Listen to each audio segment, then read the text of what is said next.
Hai, Assalamualaikum. Anda sedang menonton Sekilas Fakta 28 Ogos 2023 bersama saya, Pia Nadia.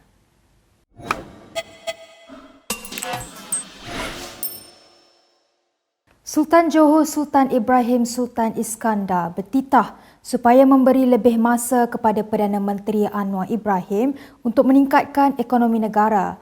Dalam satu wawancara khas bersama CNQ Daily, baginda menyedari mengenai cabaran kewangan yang dihadapi pentadbiran Anwar.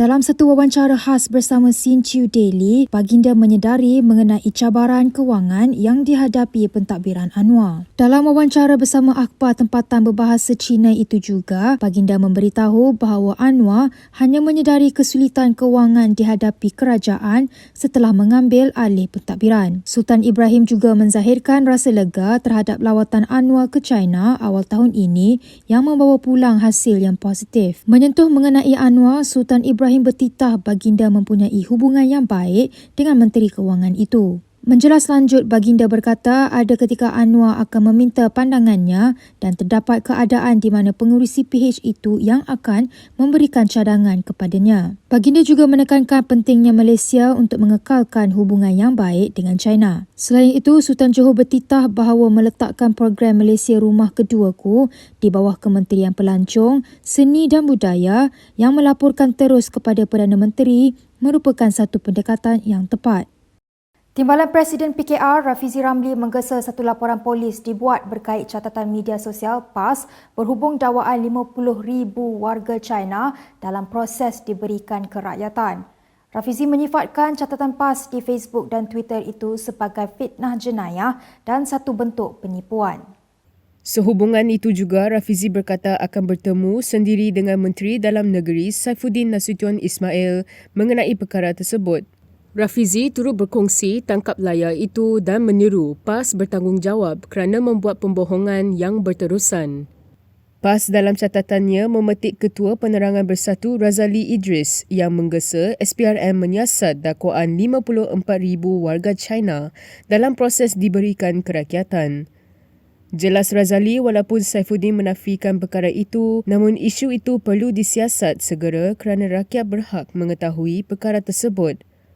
Terdahulu pada 18 Ogos, Jabatan Pendaftaran Negara dalam satu kenyataan menafikan dakwaan itu dengan berkata sidang media oleh Saifuddin telah dimanipulasi.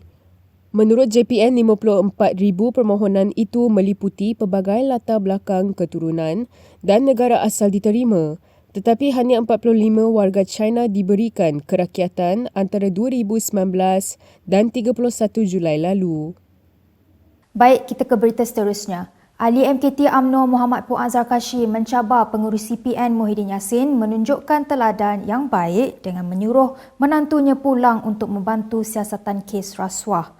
Puan yang juga Speaker Dun Johor turut mencabar Muhyiddin untuk membuat kenyataan terbuka mengenai perkara tersebut.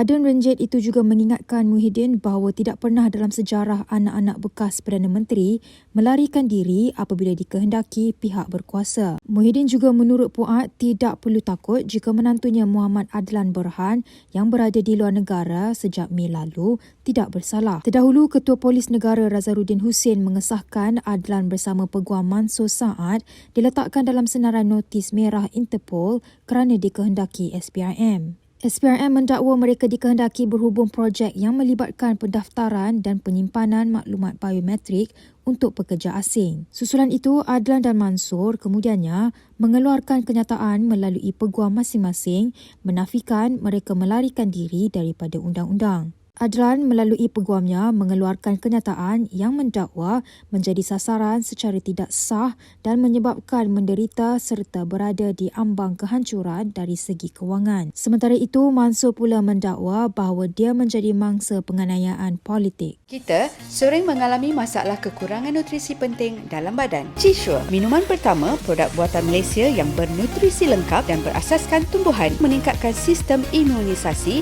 dan meningkatkan daya serta kekuatan tubuh badan. Presiden PAS Abdul Hadi Awang sekali lagi dipanggil memberi keterangan di Bukit Aman, Kuala Lumpur. Perkara itu dimaklumkan setiausaha politiknya Syahir Sulaiman dalam kenyataan hari ini. Ahli Parlimen Bacok itu memberitahu pihaknya dihubungi pihak Bukit Aman untuk mendapatkan keterangan daripada Hadi berhubung suatu laporan polis terhadap ucapannya dalam kempen PRK di Simpang Jeram, Johor. Syahir ketika dihubungi Malaysia Kini menjelaskan tidak mengetahui sebab mengapa Hadi dipanggil memberi keterangan. Bagaimanapun, ia dipercayai mempunyai kaitan ucapan Hadi dalam ceramah di Markas PAS kawasan Bakri Sabtu lalu yang menyentuh bidang kuasa lembaga pengampunan. Kita minta tukar undang-undang tali gantung. Undang-undang tali gantung ni undang-undang Eropah, bukan undang-undang Islam. Cekik. Islam mesti jatuh hukum bunuh yang tidak menyaksakan cepat mati. Bukan cekik tali gantung. Tukar. Termasuk pengampunan. Kes jenayah dalam Islam yang berhak mengampun ialah mangsa jenayah. Kalau dia mati, kes bunuh, adik-beradik dia, ibu bapa dia, wali dia yang berhak mengampun. Bukan lembaga pengampunan. Lembaga pengampunan ni ialah Agung, Perdana Menteri, Peguam Negara, ini ahli dia. Islam tak menyatu. Islam yang boleh mengampun keluarga dia, tukar pada Islam. Kita minta dia ampun, tukar pada bayaran pampasan, diat. Ini kita minta tukar. Untuk rekod, sebelum ini Hadi pernah dipanggil memberi keterangan kepada pihak polis susulan kenyataan yang didakwa berbau perkauman mengenai rasuah. Sementara itu, Syahir berkata Hadi menyatakan kesediaan untuk memberikan kerjasama sepenuhnya kepada polis dan menaruh kepercayaan terhadap profesionalisme pihak PDRM serta SKMM dalam menjalankan tugas dan siasatan. Dalam pada itu, Pengarah Jabatan Siasatan Jenayah Bukit Aman Muhammad Syuhaili Muhammad Zain mengesahkan Hadi akan dipanggil memberi keterangan berhubung ucapannya yang mempunyai unsur 3R iaitu agama, bangsa dan raja. Muhammad Syuhaili berkata Hadi menyentuh isu mempertikaikan kuasa lembaga pengampunan yang mempunyai kaitan dengan institusi diraja. Justru pihaknya sudah membuka kertas siasatan berhubung kenyataan dalam ceramah Ahli Parlimen Marang itu. Siasatan kes dijalankan mengikut Seksyen 4-1 Akta Hasutan dan Seksyen 233 Akta Komunikasi dan Multimedia. Sementara itu, Hadi mendakwa bahawa keputusan memberangsangkan gabungan PN pada PRK Parlimen Pulai pada 9 September ini boleh menjadi pencetus kepada perubahan dalam kerajaan persekutuan. Sebelum ini, pemimpin PN juga membuat dakwaan serupa menjelang PRN yang lalu. Dalam ayat kecil ni hanya satu Pulai saja nak buat apa. Ini memberi makna yang besar. Kerana ahli parlimen yang kita tugas ahli parlimen ni akan bercakap bagi pihak kita di parlimen. Bercakap bagi pihak kita. Benda yang baik dia sokong, benda yang tak baik dia tentang. Ini peranan dia walaupun tak ada kuasa. Apa lagi sekarang ni kita dah dapat kursi yang besar. Kerajaan boleh buat boleh masa saja. Kita memerlukan tambahan kursi ni untuk banyak lagi. Dan kita harap Sabah, Sarawak termasuklah UMNO yang insaf itu akan balik, akan berubah. Akan buat ini kerajaan boleh berubah boleh masa. Itu boleh berlaku, jangan bimbang. Pada 7 Ogos yang lalu, Hadi mendakwa jika PN menang dalam 6 PRN lalu akan membuka jalan kepada perubahan dalam pentadbiran kerajaan persekutuan. Namun, dakwaan itu tidak menjadi kenyataan. PRK Parlimen Pulai diadakan berikutan kematian Menteri Perdagangan Dalam Negeri dan Kos Sara Hidup Salahuddin Ayub pada 23 Julai lalu, sehari selepas menjalani pembedahan akibat pendarahan otak. Ia menyaksikan pertumbungan 3 penjuru di antara Suhaizan Kayat dari PH akan berdepan calon PN Zulkifli Jaafar dan calon bebas Samsudin Muhammad Fauzi. Dalam pada itu, Presiden Parti Amanah Muhammad Sabu akan mendedahkan apa yang didakwanya sebagai pembohongan oleh Hadi di Simpang Jeram Muar hari ini. Berucap pada ceramah perpaduan Pulai di Johor Bahru semalam, Muhammad menafikan dakwaan Hadi bahawa segelintir ahli dan bekas pemimpin parti itu keluar PAS dan menubuhkan amanah adalah kerana takut kalah dalam pilihan raya. Malam, Presiden PAS tembak mengatakan bahawa mereka meninggalkan dulu ni Pakatan Rakyat kerana DAP tolak hudud. Saya tak jawab malam ni, saya akan jawab malam besok di Simpang Jeram. Saya akan jawab malam besok bagaimana seorang Presiden PAS membuat pembohongan kepada rakyat jelata. Aku bukan orang kecil, aku bekas timbalan Presiden PAS. Jangan tipu rakyat di atas kepiah kamu itu. No! No more! Saya akan jawab satu persatu. Bohong malam esok di Simpang Jeram di sana. Malam ni sebab saya nak simpan dulu nak jawab malam esok. Cukuplah membuat pembohongan tentang Islam terancam itu.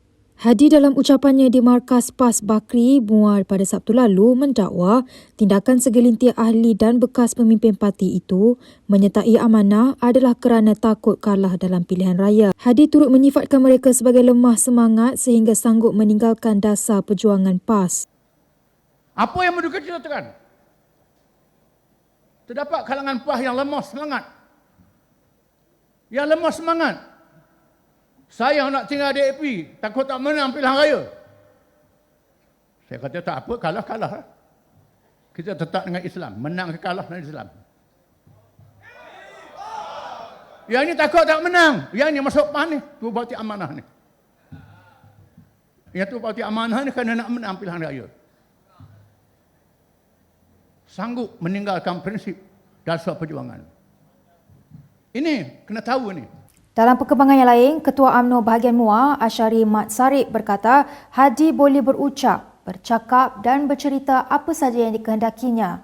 Namun Ashari menyifatkan kenyataan ahli Parlimen Marang itu tidak lebih seperti ulam untuk menyedapkan makanan dan hanya sesuai dibincangkan di kedai-kedai kopi.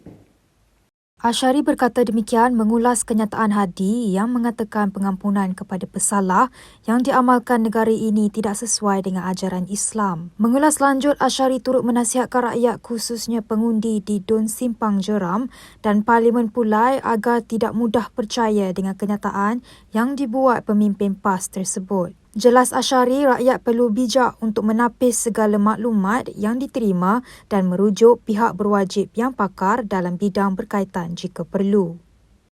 Sementara itu, Pemuda UMNO Johor berkata PRK kali ini bukan mengenai soal PHPN menentang PN. Sebaliknya, Ketuanya Nur Azlin Ambros berkata ia adalah pertembungan Johor melawan anasir luar yang membawa unsur yang bertentangan dengan nilai bangsa Johor. Tambah Nur Azlin, gelombang yang dibawa PN bukanlah gelombang perubahan, tapi gelombang yang bertujuan merosakkan negeri. Justeru, Nur Azlin mengingatkan rakyat khususnya pengundi di Parlimen Pulai dan Dun Simpang Jeram agar menolak perpecahan yang cuba dilakukan pihak lawan. Berikut beberapa lagi ringkasan berita untuk hari ini.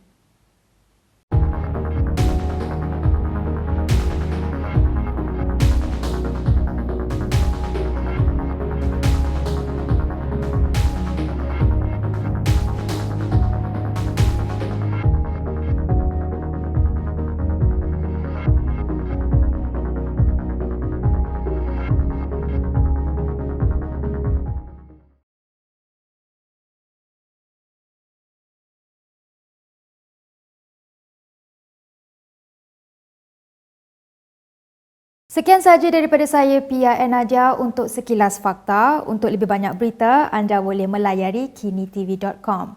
Anda juga boleh mengikuti kami di Instagram, Twitter, YouTube dan Facebook. Salam hormat dan jumpa lagi.